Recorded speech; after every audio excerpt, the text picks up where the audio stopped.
Or are my taxes going to triple? I'd like to think not, right? But I don't know. I mean, I would think the tax bill will be higher, but how much? Tonight's 360 coverage continues. Residents across North Idaho receiving their 2022 property assessment value. And just like here in Eastern Washington, assessment values have increased double digits.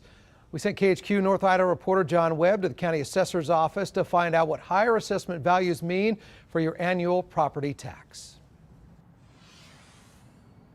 Well, according to Bela Kovacs, the Kootenai County assessor, it all depends. But even if your assessment value rose this year, it doesn't necessarily mean that you could be paying more in taxes this year. Doesn't make sense to me that it would go from 227 one year to 687 this year. That's Don Thompson, owner of this home on 4th Street in Coeur d'Alene. He's lived here since 1978 and has never seen the assessment value jump this high. No, not at all. Not at all. Not percentage-wise. Never. Thompson says the evaluation of how property is assessed needs to be changed. Well, it's just, the valuation is based on what someone's opinion is. It's not what someone paid for it. I would hold that every property in this town should be assessed based on what was paid for it, and plus the value of improvements. The levy rate system in the state of Idaho seems confusing to many people, but assessor Bela Kovacs says assessment value and taxes are much like grade school math. He says once the assessed value goes up, the levy rate drops down, but if the total budget goes up, then you'll likely see an increase in the levy rate, meaning you'll be paying more taxes.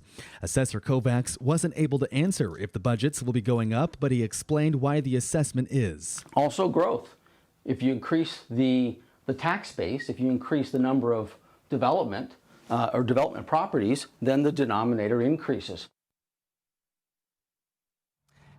And you can take your phone or laptop, plug in your assessment value into the Idaho State Tax Commission website, and that should give you a good estimate on what you could be paying in taxes this year. Reporting live in Coeur d'Alene, John Webb, KHQ Local News. And John, stay with me for a second. Just want to say welcome to the team here at KHQ. Good to have you. We haven't met in person. In fact, I saw him briefly in the studio, but welcome to the team. Good to have you. Well, thank you, Sean. It's good to be here. All right, take care. Well, if you have your property tax assessment, you believe there was a mistake, or if you want to file a qualifying exemption, here's what you need to do. Specifically, in Idaho, you have to first appeal your local county board of equalization. You have to submit the form by the 4th Monday of June. The board will then refer its decision in your case to the State Board of Tax Appeals or to the district court. In Washington State, you can file an appeal by contacting the assessor listed on your valuation notice. You have until July 1st or 30 days after the date you get your assessment to file an appeal with the Spokane County Board of Equalization. There are options to file an extension if you're a senior citizen, disabled, or a military veteran. For more of tonight's 360 coverage, you can head to KHQ.com. Don't forget to click on the 630 section. Breaking.